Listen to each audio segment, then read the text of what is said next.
Video 11D lesson 11 squares and cubes of numbers. आज हम इस वीडियो 11D में square and cube of numbers from 1 to 15 करेंगे। तो एक बात और कि आप वीडियोस को पहले देखें। मैं हर बार वीडियोस में कहता हूँ पहले वीडियोस को देखें, समझें, तब उस वीडियो से संबंधित नोट को नोट करें। डायरेक्ट नोट नहीं करना है। क्लियर? तो सबसे पहले हम बात करते हैं स्क्वायर की। तो स्क्वायर में क्या होता है, किसी भी नंबर्स की उसी नंबर से मल्टीप्लाई करना स्क्वायर्स कहलाता है। किसी भी नंबर्स की उसी नंबर से मल्टीप्लाई करना स्क्वायर्स कहलाता है। क्लियर? तो जैसे 1 का स्क्वायर तो 1 की 1 से मल्टीप्लाई की तो 1, 2 का स्क्वायर 2 की 2 से मल्टीप्लाई की 2 2 जा 4, 3 का स्क्वायर 3 की 3 से मल्टीप्लाई की 9, 4 का स्क्वायर 4 की 4 से की 16, 5 का स्क्वायर 5 की 5 से की 25, 6 का स्क्वायर 6 की 6 से की 36। इस तरह से हमने 15 तक फाइंड किया है। ठीक है, अब हम बात करते हैं एक्सपोनेंट फॉर्म की। तो एक्सपोनेंट फॉर्म मीन्स होता है किसी भी नंबर्स में अगर मल्टीप्लाई में जितने टाइम्स लिखा है उसको उसकी पावर में लिखना। जैसे 1 कितने टाइम्स लिखा है, 1 2 टाइम्स लिखा है तो इसकी पावर 2 गई। 2 कितने टाइम्स लिखा है, 1 2 पावर 2। 3 कितने टाइम्स लिखा है, 1 2। मल्टीप्लाई में जितने टाइम्स होता है उसकी पावर लगा देते हैं उसको। जैसे यहाँ पर सब कितने टाइम्स लिखे हैं, 2 टाइम्स लिखे हैं। 10 भी 2 टाइम्स है तो इसकी पावर 2 है। 11 2 टाइम्स है, इसकी पावर 2 है। 12 कितने टाइम्स है तो 2 टाइम्स है। 13 2 टाइम्स है, इसकी पावर 2 है।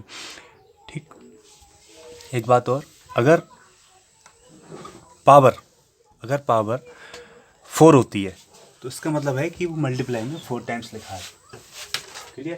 तो मैं इसको आपको समझाता हूँ कैसे। देखो, जैसे आपको नंबर दिया है 5 × 5 × 5 × 5 कितने टाइम्स है, 1 2 3 4। मल्टीप्लाई में कितने टाइम्स है, 4 टाइम्स है तो 5 की पावर 4। जितने टाइम्स पावर उतनी। क्लियर? तो ये पावर है, ये एक्सपोनेंट फॉर्म बोलते हैं इसको। ठीक है, तो ये सिंपल है। अगर इसमें किसी तरह कोई डाउट हो तो आप मुझसे पूछ सकते हैं। ठीक, अब हम बात करते हैं क्यूब्स की। अभी हमने बात की स्क्वायर की। स्क्वायर में पावर 2 होती है, 2 टाइम्स लिखते हैं। क्यूब में पावर 3 होती है, 3 टाइम्स लिखते हैं। सिंपल है, सिंपल कॉन्सेप्ट सिंपल है। क्लियर? तो आप अच्छे से देखें। ठीक, तो बात करते हैं क्यूब्स की। तो क्यूब्स में क्या होता है, देखते हैं इसको। तो क्यूब में भी हमने क्या करा है, 1 to 15 तक नंबर्स के क्यूब फाइंड किए हैं। तो क्यूब मतलब है कि उसी नंबर्स को 3 टाइम्स लिखना मल्टीप्लाई में। जैसे 2 का क्यूब कितना होगा तो 2 को 3 टाइम्स लिख दो, 2 × 2 × 2। 3 का क्यूब, तो कोई आपसे क्वेश्चंस पूछता है कि 3 का मल्टीप्लाई कितना होगा, 3 का क्यूब कितना होगा, तो आप क्या कहेंगे, 3 की मल्टीप्लाई 3 टाइम्स कर देंगे। 3 3 जा 3 3 जा, इस तरह से। तो 3 3 जा 9, 9 3 जा 27, इस तरह से आप। 4 का क्यूब कितना होगा तो 4 की मल्टीप्लाई 3 टाइम्स कर दो, 4 × 4 × 4, तो 4 4 जा 16, 16 4 जा 64, इस तरह से। क्लियर? तो ये क्यूब है।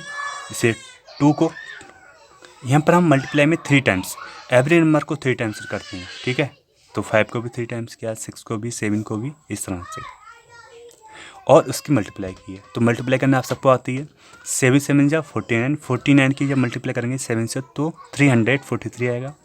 8 8 जा 64, 64 की करेंगे 8 से तो कितना आएगा, 512 आएगा। 9 9 जा 81, 81 की 9 से करेंगे कितना आएगा, 729। 10 की 10 करेंगे 100, 100 की 10 करेंगे 1000। क्लियर? तो क्वेश्चंस कॉन्सेप्ट सिंपल है और इस पर बेस्ड क्वेश्चन आएंगे। और इसकी एक्सपोनेंट फॉर्म आपको बताया था कि जितने टाइम्स हो मल्टीप्लाई में, जैसे 1 2 3 टाइम्स है तो पावर 3 है, 1 2 3 3 टाइम्स है पावर 3 है। ये सब नंबर 3 टाइम्स हैं इसलिए पावर 3 है सबकी। ये इसकी एक्सपोनेंट फॉर्म है। अगर आपसे कोई क्वेश्चंस पूछता है या कभी एग्जाम में आते हैं इससे संबंधित क्वेश्चंस, जैसे 5 या पावर 3 है तो इसका मतलब है कि 5 × 5 × 5, 5 को 3 टाइम्स लिखो मल्टीप्लाई में। 4 की पावर 3 है, इसका मतलब है 4 को 3 टाइम्स लिखो। तो 5 5 जा 25, 25 जा 125, 4 4 जा 64, 16 16 4 जा 64। क्लियर? तो क्वेश्चंस इस पर बेस्ड आएंगे। कॉन्सेप्ट सिंपल है और अगर आपको समझने में किस तरह कोई डाउट हो, ठीक है, तो आप मुझसे पूछ सकते हैं। अच्छे से पढ़ें। और मैं आपको हर बात कहता हूँ वीडियो के लास्ट में कि आप वीडियोस को देखें, पहले वीडियोस को देखें तब नोट करें, और डेली का डेली वर्क कंप्लीट करते चलें। इससे ये होता है कि आज का वर्क आया, आपने आज का किया, कल का आया, कल का किया। इस तरह से यह है कि आप पर प्रेशर नहीं होगा। सही है, आप पर कोई प्रेशर नहीं होगा, आप अच्छे से कर सकते हो।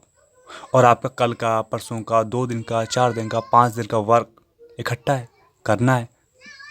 तो ये है कि काम भी कंप्लीट करना है, समझना भी है। तो आप क्या करेंगे, जल्दी जल्दी अपना वर्क कंप्लीट कर लेंगे और समझ नहीं पाएंगे। तो यही है कि आप पहले वीडियोस को देखें, समझें और डेली का डेली नोट करें, समझें। अगर किसी के मम्मी पापा टीचर्स हैं और उनको टाइम नहीं मिलता है दिन में, उनके पास फ़ोन नहीं होता है किसी भी स्टूडेंट के पास, तो शाम को अगर उसके मम्मी पापा आते हैं तो वो शाम को कंप्लीट करें। कुछ स्टूडेंट्स के पास मैंने फ़ोन किया है, फीडबैक भी लिया, तो फीडबैक में यही था कि हमारे पास फ़ोन नहीं है, हमारे मम्मी पापा जॉब करते हैं, जॉब पे चले जाते हैं, हमारे पास फ़ोन नहीं है, तो शाम को आते हैं, शाम को लेट आते हैं। इस तरह से नहीं करना है। जब भी आपको टाइम मिले, सुबह में, शाम को। सुबह में तो आपके पापा 8 बजे जाते होंगे, मम्मी 8 बजे, पापा, तो उससे पहले कर सकते हो आप, 5 बजे उठ कर कर सकते हो। तो मैं कहता हूँ 5, सर हम उठ नहीं पाते हैं 5 बजे, तो ये कोई बात नहीं होती है। ठीक है, आपको मैनेज करना होगा, आपको समझना होगा, ठीक। और अच्छे से पढ़ें आप लोग। 5th क्लास की मैथमेटिक्स बहुत इम्पोर्टेंट है।